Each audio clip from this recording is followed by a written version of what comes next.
Bueno, buen día a todos y a todas. El día de hoy vamos a trabajar la unidad 3 de Teoría Política 2. Nos vamos a encontrar con Hegel, que va a ser el autor, ¿no?, central. Antes de abordar quizá más en pleno los textos de Hegel o el contenido que vamos a ver en los textos de Hegel, lo que voy a hacer antes es trazar quizá unos lineamientos centrales para poder entender a Hegel, porque Hegel es bastante complejo leerlo, es un autor que es bastante abstracto a la hora de escribir y de expresarse. Entonces acá les voy a dejar algunos puntos o algunos pasos a tener en cuenta cuando ustedes vayan analizando su bibliografía. ¿Sí? Y una cosita, siempre recordando que esto no sustituye las clases, ni esto sustituye la lectura de la bibliografía obligatoria de la materia. Bueno, cuando vemos la filosofía hegeliana, nos encontramos como si fuera con la conjunción de dos modelos. El modelo quizás antiguo y un modelo moderno, ¿sí?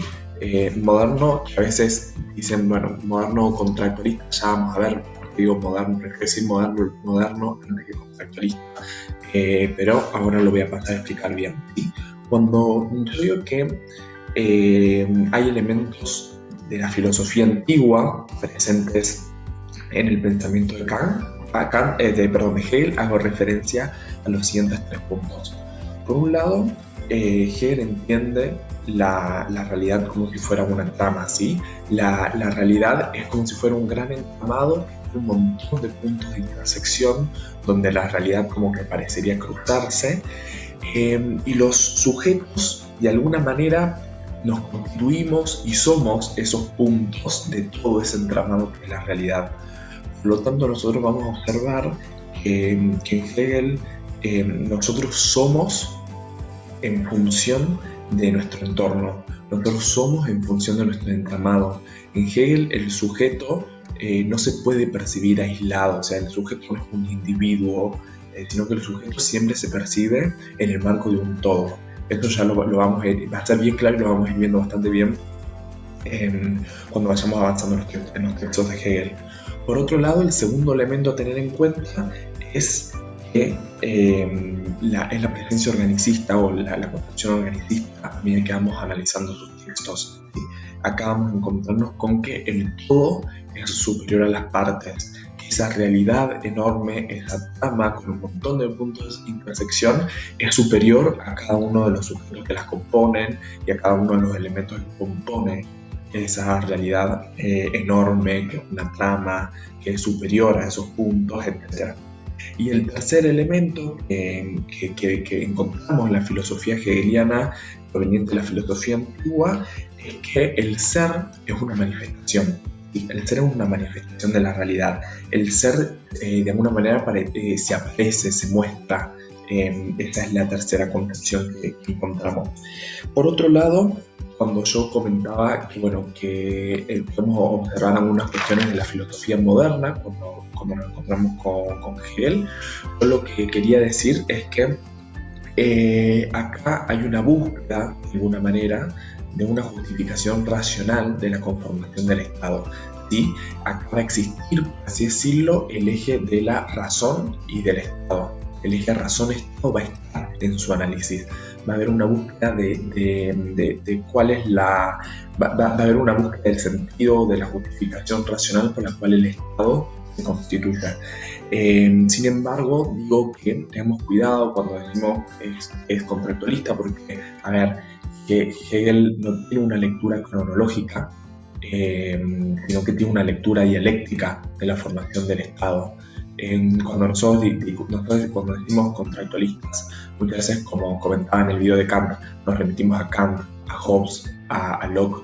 Tienen una visión cronológica, primero esto y después esto. ¿Sí? Primero la sociedad, el estado de naturaleza y después la sociedad civil. Bueno, acá hay una lectura dialéctica, acá hay una superación, acá hay negación, hay un momento positivo, un momento de afirmación, un momento de negación y un momento de superación. Entonces, la forma en la que él va a ir observando que el Estado aparece, porque, como decía, la realidad se muestra, la realidad se aparece, va a ser distinta. Y digo que va a ser distinta a lo de los contractualistas más clásicos porque, repito, en los contractualistas clásicos nosotros nos encontramos con esta lectura más cronológica, ¿no? Primero el estado de naturaleza, luego la sociedad civil, pero acá vamos a observar que hay, el estado se va a parecer, que el estado se muestra en la realidad, pero que no hay una conformación cronológica del estado, sino que esta afirmación, esta negación, esta superación, como síntesis vamos a observar el estado, que esto ya lo voy a explicar bien en unos segunditos, pero vamos a observar este despliegue dialéctico, ¿sí? Cuando nosotros veamos cómo Hegel realiza el estudio del Estado. Entonces él va a decir, bueno, cuando nosotros observamos, por ejemplo, familia, sociedad civil y Estado, no estamos observando que primero viene la familia, luego la sociedad civil y luego el Estado, sino que observamos que todas se aparecen en el mismo momento, se da en el marco de un todo se aparece junto, todo se va constituyendo junto, pero ya me voy a ir deteniendo bien en esto, pero primero quería dejarles, digamos, quizá estos pequeños puntos para que los tengamos en cuenta y para que ustedes los tengan en cuenta a medida que vamos avanzando con el tema de la unidad 3, para que quizás esto que es tan abstracto se les pueda ser un poquito más llevadero con estas aclaraciones que les voy haciendo. Bien, cuando nosotros, y esto viene en completa relación con lo que planteaba yo recién, cuando nosotros observamos la forma en la que Hegel va a hacer este análisis a lo largo del texto de cómo es que surge el Estado, que vamos a ver la descomposición en familia, sociedad civil y el Estado finalmente, nos vamos a encontrar con que quizás nos vamos a encontrar con que la metodología filosófica o la aproximación filosófica que va a tener Hegel para con su estudio va a ser la dialéctica, ¿sí? Nos vamos a encontrar con un momento que es de afirmación, que es la tesis, un momento de negación, que es la antítesis, y nos vamos a encontrar con una superación de estos dos momentos, que va a ser la síntesis. En el caso de Principios de la Filosofía del Derecho, nosotros vamos a observar que Hegel se va a preguntar por qué es la eticidad, ¿sí? La eticidad va a ser, aunque sea en abstracto, va a ser la idea de libertad viviente, ¿sí? Y ahora vamos a ver por qué la eticidad es esta idea de libertad viviente, ¿sí? Va a decir la eticidad es la libertad real como realización plena del individuo, del sujeto, y el fin de esta eticidad es el Estado. Nosotros nos vamos a encontrar con que el ser ético es el mundo de los pueblos, y el ser ético va a incluir sus costumbres, sus leyes, sus instituciones, los idiomas, las religiones de estos pueblos, el arte, y vamos a encontrar de alguna manera que el Estado, por así decirlo, abarca todas estas dimensiones y las sintetiza, ¿sí? Tengan siempre bien presente esta cuestión, ¿no? Que el Estado es la síntesis, como si fuera la superación, aquel momento que abarca todos los momentos anteriores, por así decirlo. Entonces nos encontramos que el Estado abarca todas estas dimensiones, que las sintetiza, y el Estado va a ser el ser ético fundamental. El ser ético fundamental va a ser, de alguna manera, el reino de las libertades realizadas. Antes de continuar, acá me gustaría hacer una pequeña conexión con Kant, que veníamos viendo en la unidad 1, y esta pequeña conexión es la siguiente, y lo hago para que ustedes entiendan cómo se relacionan también los autores, ¿no? Porque quizás en las instancias de parciales no tanto, pero al final hay que hacer una relación entre los autores. Cuando nos vamos a Kant, vamos a observar que Kant concebía que en esta sociedad civil, a pesar de que Kant considere que este proceso de formación de estado es cronológico, va a primero un estado de naturaleza y otro estado de sociedad civil, a eso no apunto. A lo que apunto puntualmente es que Kant consideraba que en la sociedad civil el individuo era verdaderamente libre, y era verdaderamente libre porque estaba regulado por el derecho positivo, y esa regulación del derecho positivo nos vamos a encontrar con que asegura al sujeto en un montón de cuestiones, como por ejemplo asegura su propiedad privada, y además por otro lado el derecho lograba garantizar la coexistencia de las libertades de arbitrio, garantizando la coexistencia de alguna manera al interior de esa sociedad, ¿sí? El derecho como garante de convivencia. Entonces observamos que en Kant hay una suerte de idea también de que el sujeto en el marco de la sociedad civil, en el marco del Estado, en el marco del derecho positivo, es un sujeto que puede ser verdaderamente libre. Y acá hay una cuestión de un tanto similar, de que, bueno, que el Estado es el reino de las libertades realizadas y que solamente en el Estado el sujeto, para Hegel, ¿no? Solamente para Hegel, solamente en el Estado el sujeto puede desenvolverse al máximo sus disposiciones, que es libre verdaderamente, etc. Bien, cabe preguntarnos entonces cuando observamos los principios de la filosofía del texto, ¿no? Los principios de la filosofía del derecho, cómo es que se va a ir dando este movimiento y cómo es que va a aparecer la eticidad. Y Hegel va a decir que se aparece de la siguiente manera: va a estar la aparición en la familia, la aparición en la sociedad civil y la aparición en el Estado. Como siempre recordamos, acá hay un despliegue dialéctico en el cual la familia va a ser la tesis, la sociedad civil va a ser la antítesis y el Estado va a ser la síntesis. Bueno, como vemos, acá no estoy hablando en ningún momento de primera instancia, segunda instancia y tercera instancia, ya que no es un avance cronológico, sino que todos estos tres momentos se dan a la par, se constituyen al mismo momento. Bueno, vamos con la familia. Cuando hablamos de la familia, hablamos de que el espíritu ético se va a aparecer en tanto unidad plena, unidad sentida. ¿Qué digo cuando decimos unidad sentida?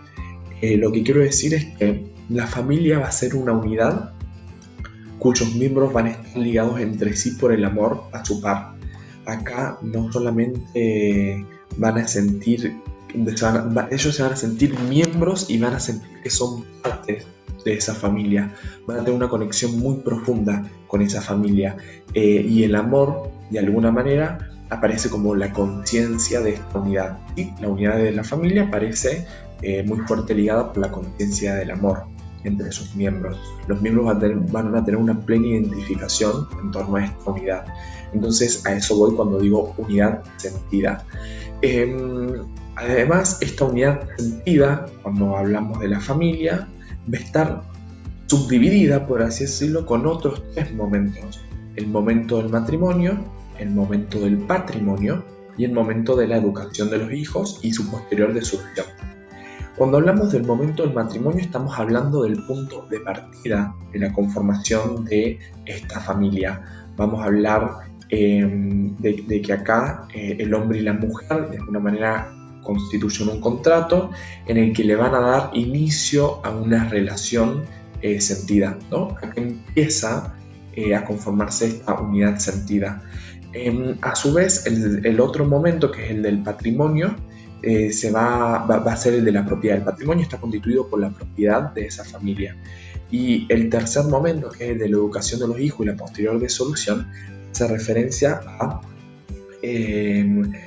que esta familia se va a encargar de cuidar a los hijos, se va a encargar de educarlos, se va a encargar de formarlos, y cuando este proceso de formación de alguna manera concluye, se va a producir una disolución de esta unidad sentida y los hijos van a pasar a conformar otras unidades sentidas con otros sujetos.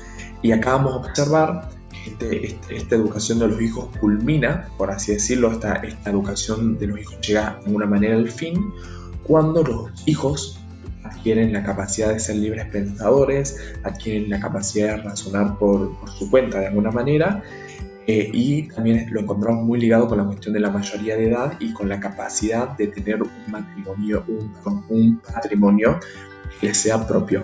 Entonces, esto cuando nos referimos a la familia. Esto fue el primer momento del movimiento o de lo que nosotros decimos la aparición de la etnicidad.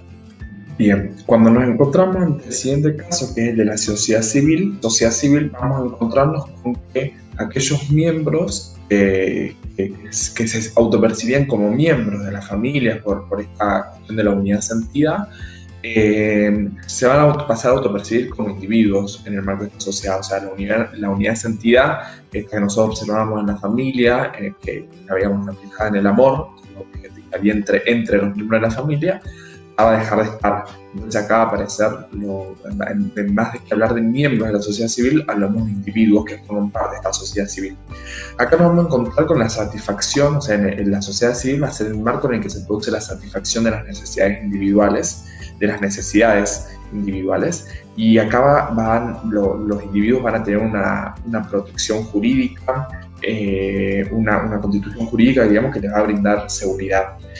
Además de ello, en el caso de la sociedad civil, nos vamos a encontrar con una mezcla de necesidades que son naturales con el interés de estos individuos. Por lo tanto, vamos a observar que acá la realización de los individuos se da en tanto realización del fin egoísta. Acá va a aparecer el interés de estos individuos y la proyección de estos del interés de estos individuos, y la realización de este individuo va a ser en tanto y en cuanto logre alcanzar, o así decirlo, cumplir con su meta o interés personal.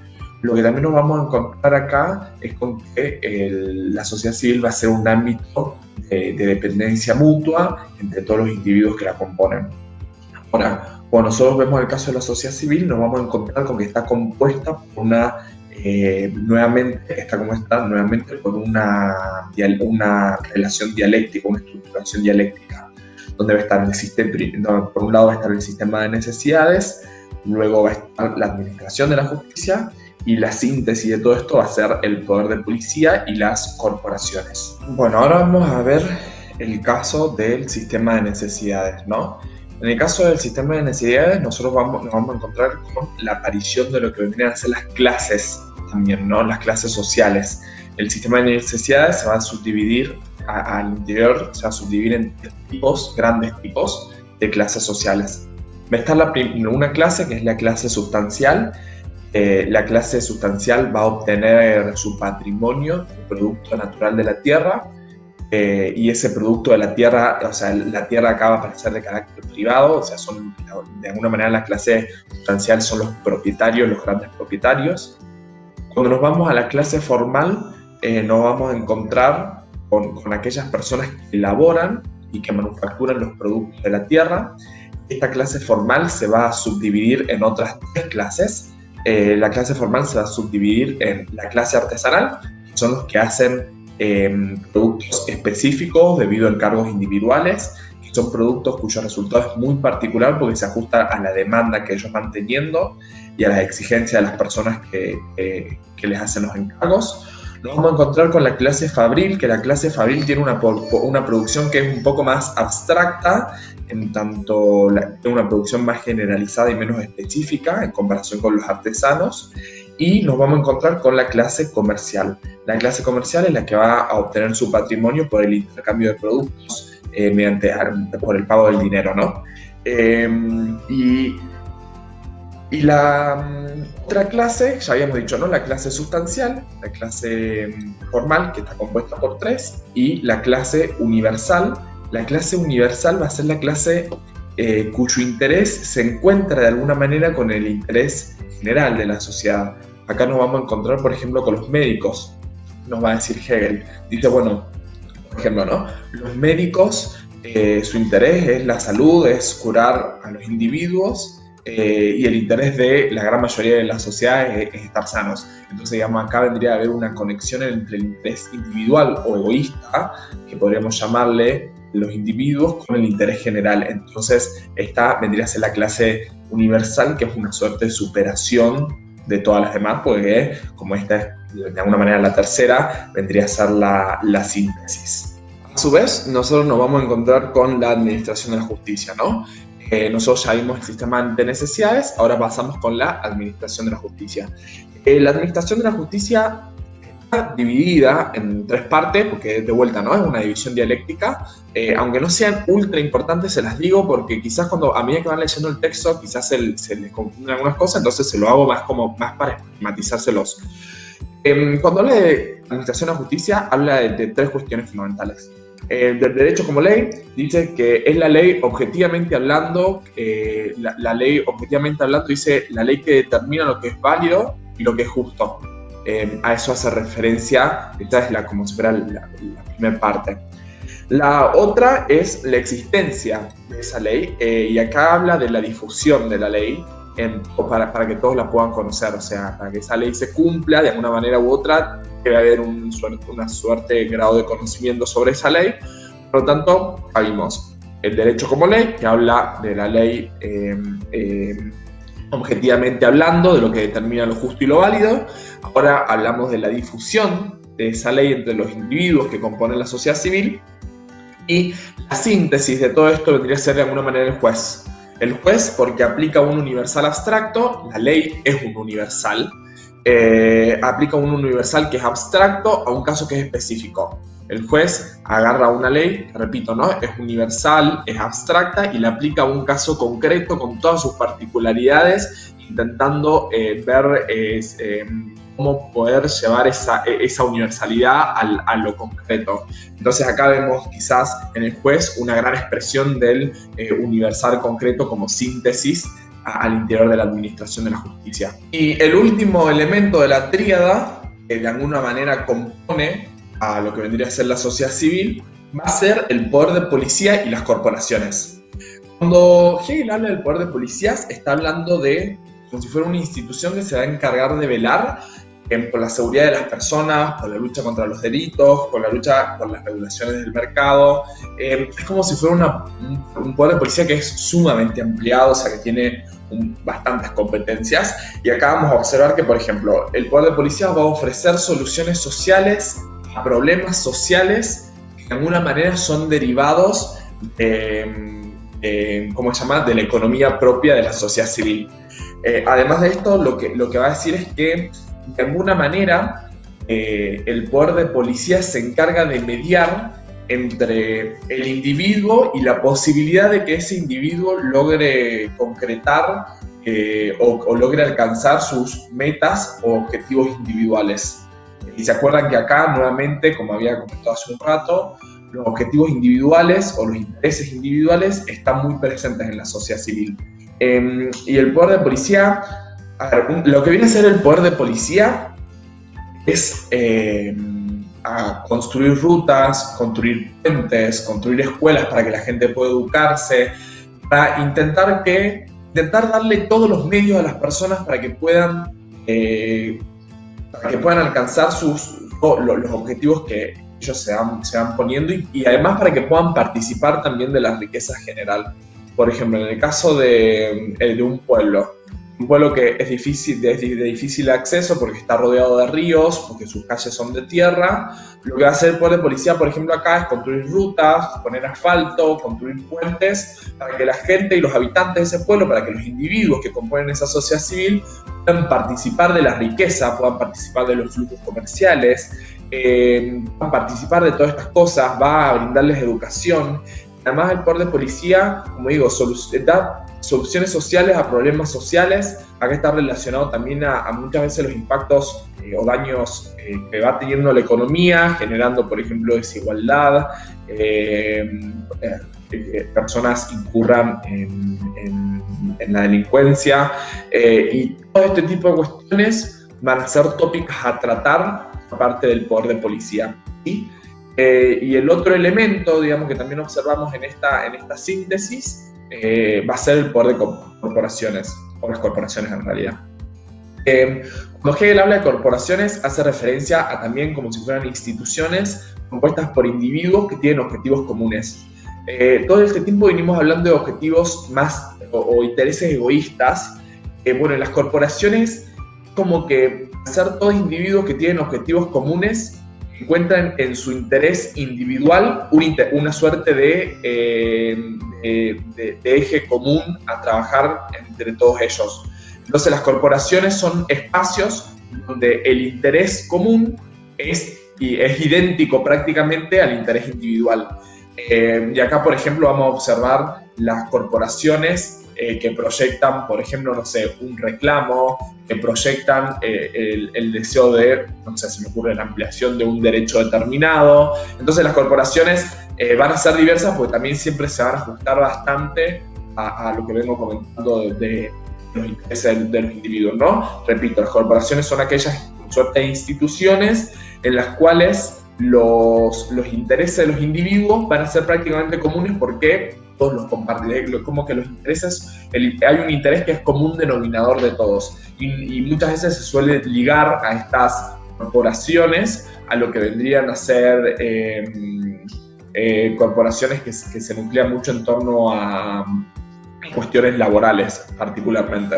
Y con esto del poder de policía y las corporaciones venimos a concluir con lo que vendría a ser la sociedad civil. Como yo ya había dicho, está como un momento que es la familia, el momento de la sociedad civil y la síntesis de todo esto, la síntesis tanto de la familia como de la sociedad civil, va a ser el Estado propiamente dicho. Bueno, eso va a ser el video de hoy. El video de hoy vamos a ver hasta ahí. Después voy a subir una segunda parte en la que vamos a ver lo que vendría a ser el Estado, cómo se constituye el Estado, digamos, con las vías quizás que forman parte, ¿no? de la síntesis final. Y además de ello vamos a ver algunas cuestiones más que van a aparecer en otros textos de Hegel, pero la idea era llegar hasta acá, para que tampoco no se haga muy largo, y hacer como si fuera una suerte de pequeño repaso final. Por un lado, recordar aquellas cuestiones, quizás del pensamiento antiguo y moderno que nosotros vemos muy presente en el pensamiento hegeliano, porque nos van a ayudar a entender cómo Hegel va a ir haciendo los análisis a lo largo de sus textos de, por ejemplo, el despliegue de la eticidad. Por otro lado, entender, y esto es muy importante, el ser ético fundamental acá va a ser el Estado, ¿no? El Estado entendido como reino de las libertades realizadas. Entender cómo se despliega la eticidad, ¿no? Cómo esta eticidad, cómo tiene este movimiento, esta eticidad, cómo esta eticidad va apareciendo. Bueno, hoy vimos la familia, con lo que compone la familia, con la tríada que compone la familia, donde vimos el patrimonio y la educación. También nos encontramos con la sociedad civil, que vimos la tríada que la compone, que es el sistema de necesidades, la administración de la justicia, el poder de policías y las corporaciones.